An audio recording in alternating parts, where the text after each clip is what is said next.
Steve Chaggaris, CBS News senior political editor, and Caitlin Huey-Burns, a national political reporter for RealClearPolitics, again, who came to discuss those comments. However, we sat here and watched as Christie cast his vote there in Mendham Township, New Jersey, and then took questions as well. Again, Christie, one of the first former candidates now to really throw himself squarely behind Donald Trump. He actually discussed his thoughts about this. We want to play you a bit of what he had to say just moments ago.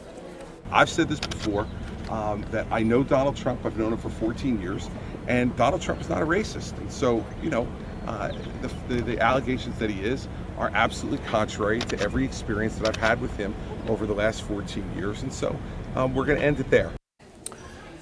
This is a GOP which has repeatedly discussed the importance of unity, especially in the last couple of months. And we see essentially two bookends of the debate that is currently roiling the party over these last 24 hours. Steve, I wonder, as Paul Ryan spoke for many leaders of the party in rejecting outright his comments, if not coming out and saying they are overtly racist. However, we now have Christie for the defense. He's in the clear minority here. I think, as we saw yesterday, it was by the hour people were coming out and denouncing what Trump has been saying about this judge.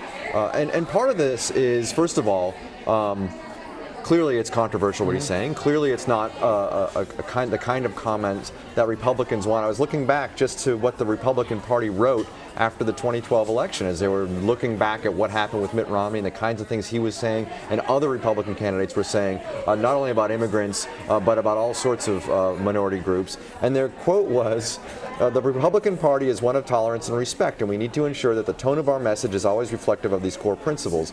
In the modern media environment, a poorly phrased argument or out of context statement can spiral out of control and reflect poorly on the party as a whole. So we're sort of seeing that, which was written in 2013, 3 years later, play out, which is a sort of the nightmare of the RNC, Reince Priebus, and Republicans who want to sort of change the tone of the party. They see Donald Trump not really buying into that, and now you're hearing a lot of Republican leaders, even though they've gotten behind Trump, basically saying you can't talk like this if you want to be the general election nominee. Tepid endorsements at best. Now we're seeing some, like Lindsey Graham, really walk them back, make this particular Rubicon, if you will, Caitlin, for that Donald Trump has crossed over.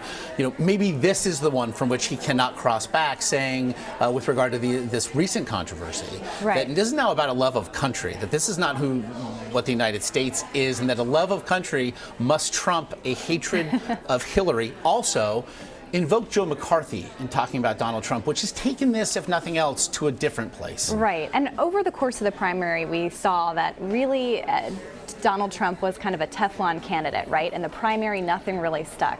Now we're moving into an entirely different phase of the campaign where this kind of thing matters because you're trying to appeal to a different kind of electorate.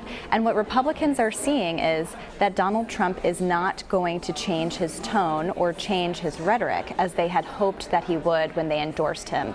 Last week, Donald Trump held a press conference and basically said, I'm not changing, don't expect me to change. And a lot of Republican leaders who had hoped that they could at least try to shape the agenda a little bit or try to tame him in ways, try to get him on board with what they want to talk about this election cycle, they're seeing that he's really an unruly candidate, and they're questioning whether he will be able to campaign on the principles that they want to campaign on, whether he'll be a team player or not. And Bloomberg reporting yesterday that Donald Trump himself, on a conference call with surrogates, said, you need to get out there and denounce this judge, continue to criticize the judge, and criticize reporters who ask you about it, and actually call them racist for even entertaining the discussion.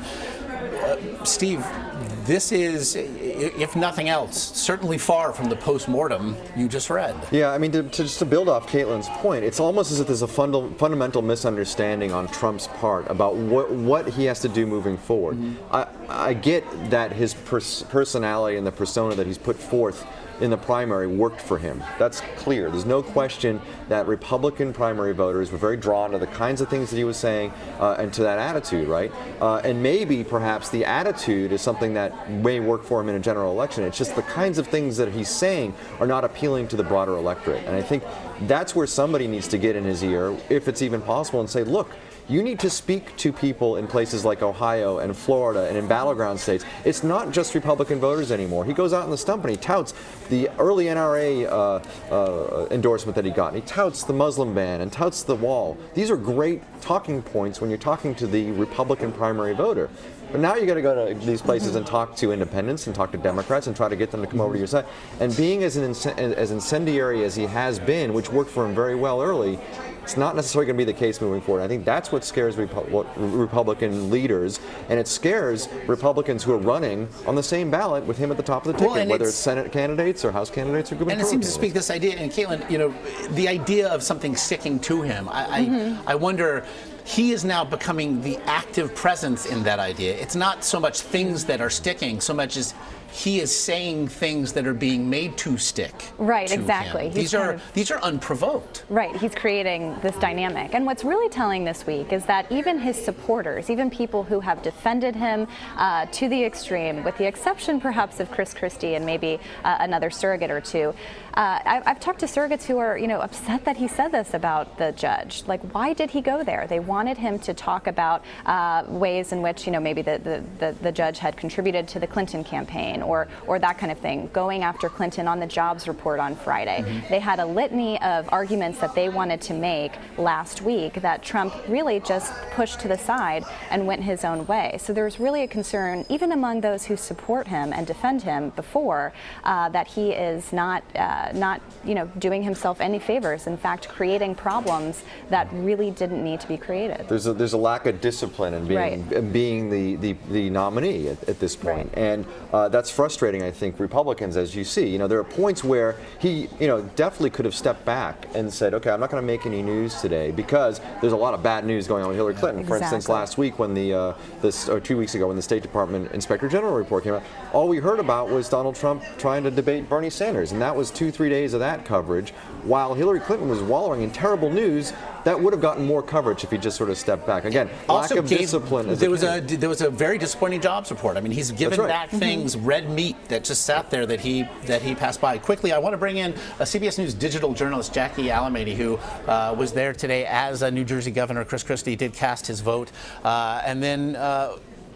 Jackie, we saw the governor then take questions afterward, and in speaking about specifically this issue as it regards Judge Curiel and his alleged bias with regard to the Trump University lawsuit, he called the governor a kerfuffle. I wonder, you've been speaking to voters. What are their thoughts?